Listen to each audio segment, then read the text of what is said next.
front of me I've got OPPO Find N2 Flip. In this video I'll show you how to use Google Assistant on lock screen.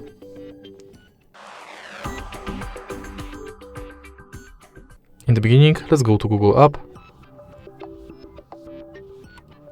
enter menu and go to settings. Enter Google Assistant,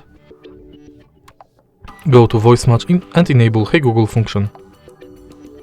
Now tap next, agree and continue. Once it's done, let's try it out.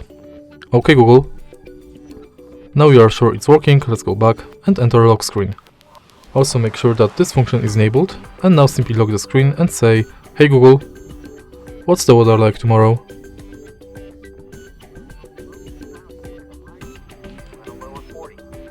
And that's it. If you find this video helpful, please leave a like, comment and subscribe.